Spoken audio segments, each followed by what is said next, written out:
Hello chaps, Greg Silverman here with the Tower of London behind me. How you all doing? CIOs Bowties. We track a number of niche type investments and we find that works very well for us, drinking early, upstream from the herd. So I'm going to give you a roundup of some of the goings-ons in some of our niches. We'll post a link down below to all the LinkedIn groups with those niches. But this will seem a bit all over the place, but there is method to the madness. So let's begin. The first one I want to talk about is venture capital and biotech. Look, it's been a good run for biotech VC for the last 5 years. Since about 2013, which is beyond 5 years, there's been a lot of innovation going on in biotech. And so that has really helped VC and the like. Now, what's the effect of COVID? Well, before COVID, I think the last 4 out of 5 years, there was over $10 billion raised for early stage VC in biotech. Now, post-COVID, look, it takes about $1 billion to get a drug to market. And a very necessary part of getting a drug to market is, of course, human trial. And that's going to be severely challenged with COVID, with social distancing, etc. The other thing is biotechs have held up pretty well in this rebound. So that's a good thing. Obviously, COVID-19 is a health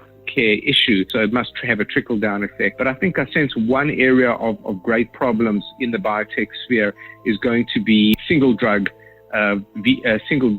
venture early stage companies. They may be in serious trouble if they're not focused on the healthcare crisis of the day. Moving right along, our friend Elon Musk, Tesla solar roof outlines plans to reach 1,000 homes per week. Now, I'm not sure if you've actually seen the Tesla solar panels. They're pretty cool, as is most stuff that Tesla does, but it has the solar panels look like roof tiles. Basically, Elon Musk is saying they've been a little bit behind in their installation side.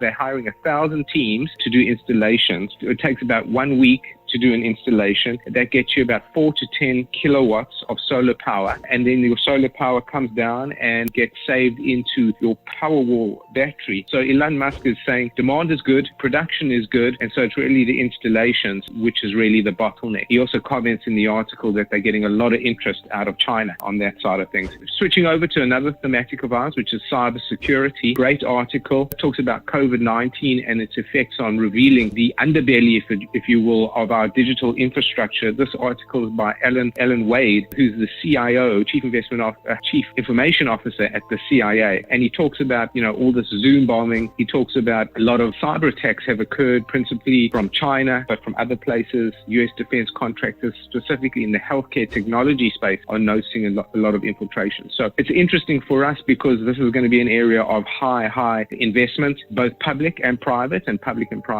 collaboration together. Alan speaks about the 5 I's. He talks about investment. He talks about incentives to get people in. Obviously, supply chains are going to have to be massively re-engineered to make them more secure. And here I read into this probably blockchain type innovation. Also internationalization. So this is not going to work in silos. You're certainly going to get us cooperating with our allies as far as building a cybersecurity wall is concerned. And you're certainly seeing a divergence between USA and China when it comes to Huawei, 5G. There's a big contest going on right now. So we're going to rebuild our cybersecurity infrastructure.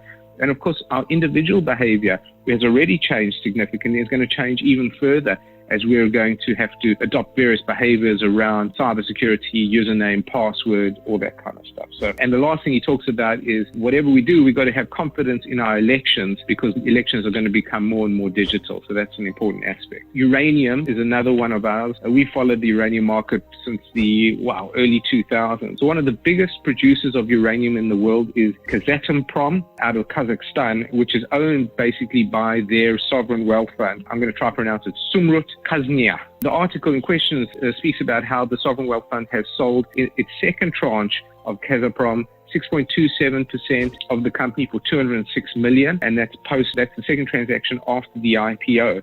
Really, what's important and striking about this is it comes on the back of improved sentiment around the uranium market. The Sovereign Wealth Fund still holds 75% of Kazatomprom. Their intention is to take it down to 15%. But really, U3O8 prices have really strengthened. Power plants have demanded their supply. They're worried about supplies being cut off. So the price is now up 38% since March, and it's now now at $34.25 per pound. Okay, one more, because you asked. Cannabis, our favorite subject sometimes. This one is around, I guess, the worldwide growth in cannabis. It talks specifically about the Czech Republic. Medical cannabis has been legal since 2013 in the Czech Republic, and now they're facing more legislation to make it more widespread around cultivation, export licenses. The one concern that they had originally, they only had one strain that they imported from the Netherlands. It was called Bedrocan. Bedrocan is the type of strain, and so the products were limited. They're obviously going to move on that now. And another interesting part of the new legislation in October 2019, the government has recommended using the healthcare plan to subsidize the cost of cannabis. So that's a trend that I think we're going to see further on. Okay, guys, all over the place, but there is method to our madness, and we're looking to make money in all these different little niches. Thanks for joining us. We'll be back with you soon. Greg Silberman, peace and love, out.